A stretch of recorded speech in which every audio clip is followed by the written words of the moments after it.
dengan anak. Ayo kita belajar sama-sama. Yang pertama adalah pahami fase anak, berikan yang mereka butuhkan dan responsif. Yang kedua, quality time. Yang ketiga, komunikasi efektif. Dan yang keempat, bahasa kasih. Kita bahas satu persatu. Next, kita lihat ini. Pahami fase anak, berikan yang mereka butuhkan dan responsif. Fase anak itu maksudnya, Bu, cara kita melakukannya, menyikapi berhubungan, berinteraksi, berkomunikasi dengan anak kita masih balita, umur 2 tahun, 3 tahun, sama anak SD, anak SMP dan anak SMA itu beda-beda. Ya, itu maksudnya, makanya pahami fase anak tadi. Nggak bisa kita sama ratakan. Ada juga, Bu, pola asuh parenting. Pernah dengar Ibu yang teori 7x3? Jadi bagaimana pola asuh 7x3 itu maksudnya umur 0 sampai 7 tahun anak dijadikan seperti raja. Ya, berketahuan ibunya sudah pernah ikut parenting ini ya. Ya, 0 sampai 7 tahun anak kita jadikan raja. Maksudnya raja seperti apa? Ya, ya kita perlakukan seperti raja, bukan berarti juga dia melakukan kesalahan dibiarin, tidak. Tapi dia masih banyak bebasnya gitu loh. Ya, dibebaskan, memang itu usia bermain gitu ya. Anak-anak musik itu kan bermain. Nah, kemudian 7 berikutnya, 7 kali 2 berarti 14 ya. 7 umur 7 tahun sampai 14 tahun itu seperti apa, Bu? Seperti tawanan. Ya, tawanan itu apa, Bu? Tahanan gitu ya. Iya sih, mirip-mirip lah ya, anggap aja gitu ya. Seperti tawanan. Tawanan itu apa? Dia mulai harus diajarin namanya peraturan. Gitu ya. Kalau 0 sampai 7 tadi kan belum ngerti peraturan. Betul ya? Masih taraf pengenalan, belum dipaksa. Intinya gitu, Bu. Jadi jangan kita maksa anak kita masih 0 sampai 5 tahun untuk pinter. Ya, untuk pinter dipaksa. Paksa ya, bukan berarti nggak diajarin apa-apa. Memang itu usia yang bagus untuk belajar apapun. Tapi maksudnya tidak dengan pemaksaan. Harus dengan cara yang menyenangkan, membahagiakan. Gitu ya. Nah, kalau udah 7 tahun sampai 14 tahun itu sudah mulai dikenalkan namanya peraturan. Lebih tegas gitu, Bu, maksudnya. Gitu nggih? Nah, kemudian 14 ke atas sampai dengan 21 diperlakukan seperti teman. Ya sebagaimana panjenengan sama teman itu seperti apa? Ya, kita harus menjadi teman sahabatnya anak itu. Ya, harus asik. Walaupun kita nggak suka apa permainan anak itu, kita harus pura-pura suka. Itu caranya kita masuk ke dunia anak itu. Gitu ya. Kita tanya temannya seperti apa di sekolah gitu. Dia sukanya apa? Dia sukanya tontonannya apa gitu ya. Tentang apa? Ya kita tanya tentang apa yang dia sukai itu. Misalnya tentang apa? Yang film-film Korea itu apa gitu. Walaupun sebenarnya kita nggak suka sama sekali gitu ya. Cuman apa? Supaya kita bisa masuk di dunianya. Awal mula membuka komunikasi itu ya dengan cara kita bertanya apa yang dia suka tadi. Pasti dia akan suka sama kita. Kemudian ini, Bu, ketika mereka sedang bahagia. Nah ini, Bu, ya, ini penting, Bu. Ketika mereka sedang bahagia, maka jadilah orang yang paling bahagia untuk mereka, mengalahkan siapapun.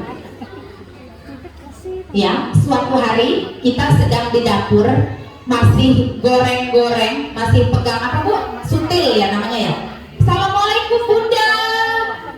Anaknya pulang sekolah lari-lari, lagi histeris-histerisnya, saking senengnya. Dia mau melaporkan bahwa dia mendapat peringkat apalah gitu ya, atau nilai matematikanya dapat 80 misalnya gitu. Apapun itu yang bikin dia bahagia, dia lari cepat-cepat ingin menunjukkan ke mamanya. Bunda gitu, langsung ketemu, langsung pintunya itu langsung dipuk gitu aja, saking senangnya. Bunda lihat nih bunda, aku dapat nilai 80 aku. Padahal selama ini nilainya selalu di bawah 50 misalnya gitu. Terus responnya bundanya karena masih goreng-goreng tadi, oh ya. Apa yang terjadi di hati anak? Hati anak akan hancur. Ya, yang benar bagaimana Bu? Matikan dulu kompor, letakkan dulu sutilnya. Sutil ya Bu ya. Diletakkan dulu, matikan kompor, hadapi dia, diajak, ambil kertas yang dia pegang, beri dia pujian. Masya Allah nak, luar biasa, hebat kamu. Jadilah orang yang paling bahagia di saat anak sedang bahagia. Karena apa? Kalau bunda diharapkan bisa bahagia ternyata tidak, apa yang akan dilakukan anak Bu? Dia akan bercerita ke orang lain. Dia akan cerita. Nah ini yang bahaya. Mungkin dia akan curhat, berbagi. Jadi bukan hanya kesedihan aja nih, juga termasuk kebahagiaan. Dia akan bercerita ke temannya misalnya gitu. Karena dia butuh pujian saat itu. Dia akan cerita. Kalau ini adalah anak remaja cewek, dia akan cerita ke teman remaja cowoknya. Kemarin loh, aku lagi senang banget tahu. Aku biasanya nilaiku matematika itu selalu jelek, dan ini aku dapat nilai 80. Aku lagi bahagia banget sekarang itu. Karena teman cowoknya pinter ya, wah langsung dipuji-puji. Wih iya kamu keren, mau pinter kamu begini. Akhirnya si remaja cewek ini jatuh ke teman laki-laki cowok tadi itu yang berbahagia Bu. Itu berawal dari seperti itu ya. Jadi jadilah orang paling bahagia ketika anak kita sedang bahagia. Ketika mereka sedang kosong atau sedih, ini terlebih-lebih, maka jadilah orang nomor 1 yang hadir untuk mereka dengan tulus. Ini terlebih-lebih. Yang bahagia aja tadi, dia akan tetap mencari tempat luapan curhat untuk mendapatkan pujian. Apalagi kalau kosong Bu, apalagi kalau sedang punya masalah, sedang sedih, ketika bundanya atau ayahnya tidak mau mendengarkan curhatannya, maka dia akan mencari tempat curhat di luar sana. Inilah Bu, jembatan yang akan mengarah ke na'udzubillah min dzalik. Pelanggaran hak itu bukan terjadi serta-merta, betul ya? Betul ya Bu? Tapi berawal dari kenyamanan berkomunikasi itu dulu. Yang bisa mencegah itu adalah kita. Berikan kenyamanan untuk anak kita supaya tidak mencari kenyamanan di luar sana. Selanjutnya, beri mereka kepercayaan. Ya, jangan menunjukkan kita sudon terus ke anak kita. Gak nyaman disudonin itu. Jadilah sahabat yang asik untuk anak kita. Ya itu tadi ya, percakapan, apalagi dia kalau sudah beranjak remaja tadi, hal-hal yang dia sukai kita juga harus tahu supaya ada bahan komunikasi. Selanjutnya, kemudian berikutnya quality time Ibu. Quality time ini adalah cara yang kedua. Selain yang pertama tadi apa? Kita memperlakukan anak kita sesuai fasenya. Ya, kemudian berikutnya ini adalah quality time untuk menjalin kelekatan dengan anak. Quality time ini adalah berikan waktu khusus yang berkualitas untuk masing-masing anak. Bu, masing-masing ya Bu ya. Masing-masing Bu.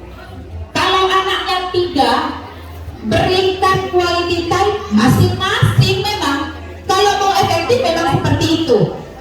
Misalnya diajak quality time itu seperti apa? Diajak makan makanan kesukaannya, hanya berdua, ibu sendiri dengan anak pertama, makan mie pangsit misalnya.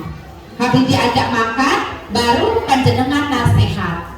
Apa yang ingin panjenengan nasihatkan? Dan sebetulnya itu pun ada caranya, teknik komunikasi efektif.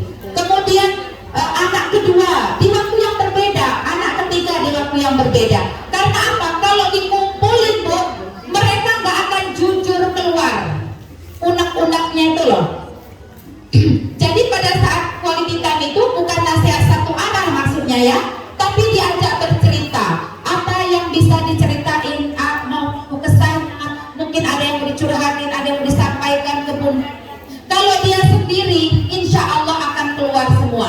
Tapi kalau bareng sama saudaranya, itu akan tertahan, terganggu. Jadi quality time dilakukan masing-masing anak. Berikutnya lakukan musyawarah rutin keluarga. Nah ini juga penting Bu. Kita biasanya orang jamaah itu amalan andalannya musyawarah ya Bu ya. Apalagi yang pengurus-pengurus ya, dikit-dikit musyawarah, dikit-dikit musyawarah. Nah kita jangan kalah Bu. Di rumah juga harus ngadain jadwal musyawarah rutin. Ya, ya mungkin kalau misalnya seminggu sekali nggak bisa ya 2 minggu sekali. Sejelek-jeleknya sebulan sekali. Yang ngaji daerahan kan sebulan sekali gitu Bu ya. Itu juga untuk penyambung sama Bu. Sambung jamaah supaya hati kita tetap jamaah. Sambung keluarga supaya antar anggota keluarga itu tetap terhubung Bu hatinya. Enggak kayaknya hidup dalam keluarga tapi kita sendiri-sendiri. Tidak, ikatan emosional itu supaya terbentuk ada namanya sambung keluarga. Bisa ya Bu ya? Insya Allah. Habis ini mau Bu? Habis ini mau bikin Bu sambung keluarga? Insya Allah. Oke, janji ya Bu ya? Insya Allah. Setiap apa Bu sambung keluarganya Bu? Setiap minggu. Hah? Sebulan sekali. Minggu, iya. Sambung keluarganya mau di mana Bu? Rekreasi ya, biar nggak bosan ya Mas ya. Masa sambung keluarganya di rumah nggak masuk nanti gitu ya? Apanya?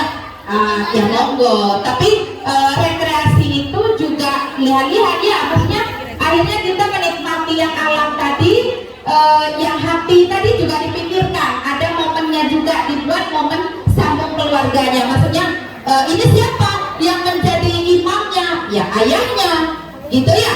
Ayahnya pertama pembukaan, kemudian nasihat ini